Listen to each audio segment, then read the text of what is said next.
सांग मैंने welcome to my new blog मुझे मोर नेक्स्ट ब्लॉग को स्वागत जनाऊँगी। तो आपण मैंने देखिए मुझे बर्तमान दार्जिलिंग रे दार्जिलिंग नाइट रे माने आम सब बाहर बुलापाई नाइट रे दार्जिलिंग बहुत सुंदर व्यू आसे कहीं लाइट आउ तांकर होची समस्तंकर ड्रेसेस ठू नहीं चाली चलन ये माने बहुत बढ़िया ही सुंदर सब।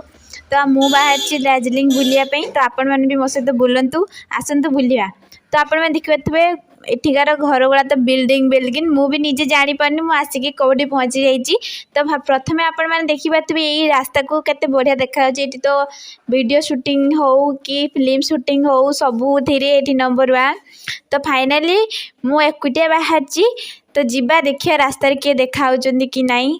तो रास्ता तो बहुत ही माने एठिकार ट्रैफिक एते न थाई पुलिस सब बेले थाए। तो ये लोक मैंने बहुत बढ़िया समस्त बहुत भलसे कथा होती बहुत भलसे मिसी जाती। तो फाइनाली आज देखाई गलानी जन सहित आमर चैताली मैडम सहित तापर सहित मिसिकी मु बुली गलिनी मार्केट बुलिया। तो दार्जिलिंग मार्केट टिके नियारा एठिकार कुकुर मैंने भी आहरी नियारा। तापर मैं देखिए गोटे गोटे दुकान रे लाइट एमती लगी जमती दिन माने राति को दिन बड़ा ही देखा जाउची। तो आम ये बुलापाई बाहर बुलिया सहित एठिकार जो माने व्यू अच्छी तो सुंदर ही हम कहीं आंटी मैंने भी बहुत सुंदर आ बहुत क्यूट मु तो बहुत ही। तो आप देखिए ये जो पछाड़े जो लाइट सब आसूची माने आमर ओडिशा रे प्राय भल भल लाइट अच्छी किंतु मो जानवर भाई दार्जिलिंग बुलिया मजा ही किसी अलग। तो आसिक मुझे पहुँची गले डेकोर माने कौन कहते आमर मेलोडी जमी हुए ना ये मेलोडी शो चलती। तो चलते मेलोडी शो को जीवा आठ मेलोडी शो टाक देखा। तो एठिकार गीत जेहेतु मुझे बुझीपारि कि आम मेलोडी कौन गीत नाच ता सहित कमेडी एमती सब हुए ना। तो ये कौन हो आसतु देखा। तो मु प्रथम आसिक पहुँची गले आपण मैंने देखिपारे ये बहुत सारा लोक आड़ा देखुं।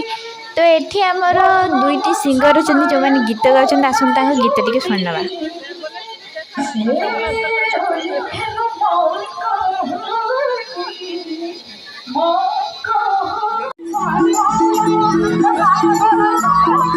मु तो सही गीत देखी बाहरी आसले आपण कमेंट जनइबे आपण गीत टी केमती लगिला आपण किसी बुझीपारे कि नहीं। तो मु पहुँची मैंने से बाहरी आसिक तो पुणी जी आ गए जगह को बुलापाई। तो खाली कौन मेलोडी देखमी अरे आसी भाई दार्जिलिंग तो सबुआडे बुलापाई ही पड़ो ना मु एकुटिया नहीं मो सहित ये चिंजी कौन कौन शुण। सो गाइस बेसी किसी कथा कही पारिमिनी कहीं वीडियो बहुत बड़ हो देखा नेक्स्ट ब्लॉग रे आपण।